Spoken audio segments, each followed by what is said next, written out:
اعوذ باللہ من الشیطان الرجیم بسم اللہ الرحمن الرحیم شروع اللہ کے نام سے جو بڑا مہربان اور نہایت رحم والا ہے۔ امید ہے آپ لوگ خیریت سے ہوں گے، اور اس ویڈیو میں انجینئر فیصل آپ سے مخاطب ہے۔ ہمارے آج کے ٹاپک کا نام ہے الیکٹروسٹیٹک پریسیپیٹیٹرز، اور اس میں جو سب ٹاپکس ہیں ہم کیا اس میں ڈسکس کریں گے، پریشر رینجز کو کریں گے، ٹمپریچر رینج اس کی یعنی کس رینج تک کام کرتا ہے، اس کے علاوہ اس کی ٹائپس کتنی ہیں، اس کے علاوہ اس کے یوزز کہاں کہاں پہ ہیں، اور اس کے علاوہ کس رینج تک پارٹیکل سائز اگر گیس میں جا رہے ہیں تو ان کو ڈیل کرتا ہے۔ تو یہ ساری چیزیں ہم آج کی ویڈیو میں دیکھیں گے۔ میرے چینل کیمیکل انجینئرنگ ٹیک کو آپ سبسکرائب کریں گے، بیل کا آئیکن پریس کریں گے تو میرے آنے والی ہر لیٹسٹ ویڈیو آپ کو ملتی رہے گی۔ جیسا کہ آپ تصویروں میں بھی دیکھ رہے ہیں کہ انڈسٹری سے یہ گیسز ہر وقت ایگزٹ ہوتی رہتی ہیں، اور ان گیسز کے اندر مختلف قسم کے پولوٹنٹس ہوتے ہیں، یعنی کہ مختلف قسم کے جو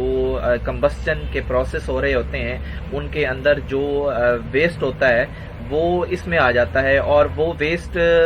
ہیزرڈ مٹیریلز کا ہوتا ہے، یعنی کسی خطرناک کیمیکل کے جو ویپرز اڑ کے آ رہے ہوتے ہیں، تو انہوں نے کیونکہ ایٹماسفیئر میں ایگزٹ ہونا ہوتا ہے تو وہ پولوشن کریٹ کرتے ہیں، اور اس کے علاوہ انسانوں کے لیے تو وہ زیادہ نقصان دہ ہیں اور بیماریوں کا سبب بنتے ہیں۔ تو ان کو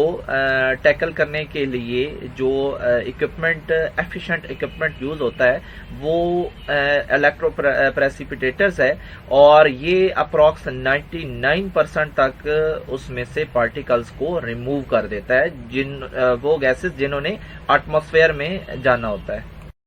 الیکٹروسٹیٹک پریسیپیٹیٹر وہاں پہ استعمال ہوتے ہیں جہاں پہ ایک تو پاور جنریشن ہو رہی ہو، یعنی کہ الیکٹرکسٹی پروڈیوس ہو رہی ہو، سیکنڈ کیمیکل پروسیسز وہ جن میں کمبسچن ہو رہی ہوتی ہے۔ آپ کو پتہ ہے کمبسچن کے نتیجے میں ویسٹ گیسز پیدا ہوتی ہیں اور ان کو ہم انوائرمنٹ میں ایگزٹ کر دیتے ہیں، لیکن ان کے اندر انوانٹیڈ پارٹیکلز ہوتے ہیں، اور ان انوانٹیڈ پارٹیکلز کو ہم پہلے ٹریٹ کر کے پھر ایٹماسفیئر میں بھیجتے ہیں تاکہ پولوشن کو کنٹرول کیا جا سکے۔ تو اس کے لیے ہی یہ الیکٹروسٹیٹک پریسیپیٹیٹر استعمال ہوتا ہے، اور یہ 90% ایفیشنسی دیتا ہے۔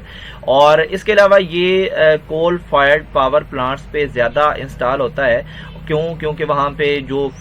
فیول ہے وہ سالڈ ہے، کول، تو اس کے نتیجے میں جو سموک پیدا ہو رہا ہے وہ زیادہ مضر صحت ہے، اور اس لیے جو لیٹسٹ پلانٹس ہیں ان کا جو فیول ہے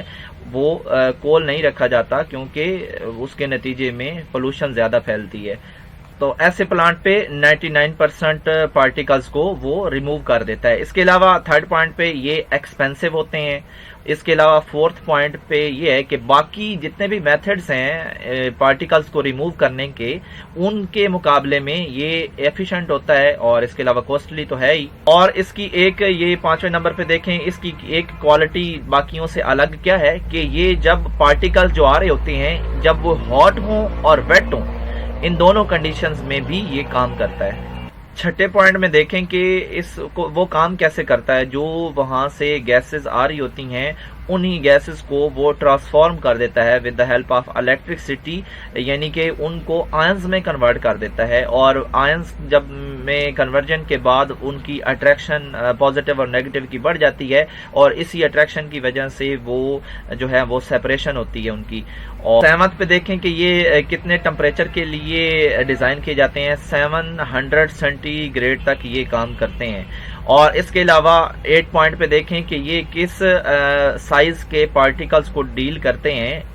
1 مائکرو میٹر جو ہے اس تک یہ ڈیل کرتے ہیں، اور بہتر یہی ہے کہ یہ 10 مائکرو میٹر سے ان کا پارٹیکل کا سائز کم ہونا چاہیے، یعنی کہ 1 مائکرو میٹر سے 10 مائکرو میٹر کے درمیان ان کا سائز ہونا چاہیے۔ تو 9 پوائنٹ میں یہ ہے کہ جب وہ ہمارے پاس مٹیریل جمع ہو جاتا ہے انوانٹیڈ، تو اس کو آٹومیٹک ہیمرز یا پھر پسٹنز کے ذریعے وہاں سے ریموو کر دیا جاتا ہے تاکہ مزید جو کہ اس کا کام ہے وہ جاری رہے۔ 10 پوائنٹ پہ دیکھیں کہ جو اس کے الیکٹروڈز ہیں جن کے اندر سے اس نے گزرنا ہوتا ہے، ان کے درمیان جو سپیس ہوتی ہے وہ 11 سے 19 سینٹی میٹر ان کے درمیان فاصلہ رکھا جاتا ہے۔ یہ ان کا پروسیس ہے کہ کام کیسے کرتے ہیں۔ یہ آپ یہاں پہ دیکھ رہے ہیں کہ الیکٹرونز اور پھر جو گیس ہوتی ہے اس کو کنورٹ کیا جاتا ہے اور وہ آئنز میں کنورٹ ہو جاتی ہے اور پھر نیگیٹو پازیٹیو آئن آپس میں جوڑ کے وہ ایک جو ڈسٹ ہوتی ہے وہ الگ ہو جاتی ہے۔ اور سیکنڈ پکچر میں بھی آپ یہی دیکھ رہے ہیں کہ یہ اب پارٹیکل بن چکا ہے، یعنی کہ یہ ایک دوسرے کے اوپر ایڈہیئر ہوتے رہتے ہیں اور اس طرح جب ان کا ویٹ بڑھتا ہے تو نیچے اپنے یعنی گریوٹی کی وجہ سے نیچے چلے جاتے ہیں۔ یہاں پہ بھی آپ پکچر میں دیکھ رہے ہیں، یہ ان کی کچھ ٹائپس ہیں۔ پلیٹ وائر پریسیپیٹیٹر ہوتا ہے، اس کے علاوہ فلیٹ پلیٹ پریسیپیٹیٹر ہوتا ہے، یہ الگ الگ پڑھ لیجئے گا۔ ٹیبولر پریسیپیٹیٹر ہوتا ہے، اس کے علاوہ ویٹ پریسیپیٹیٹر ہوتا ہے اور اس کے علاوہ 2 سٹیج پریسیپیٹیٹر ہوتا ہے۔ یہ اس کی 5 ٹائپس ہیں۔ امید ہے ضرور آپ کے کنسیپٹ میں کچھ اضافہ ہوا ہوگا اور میرے چینل کیمیکل انجینئرنگ ایج ٹیک کو سبسکرائب کرنا، بیل کا آئیکن پریس کرنا ہرگز مت بھولیے گا۔ اپنا قیمتی ٹائم دینے کا بہت بہت شکریہ۔ اللہ نگہبان۔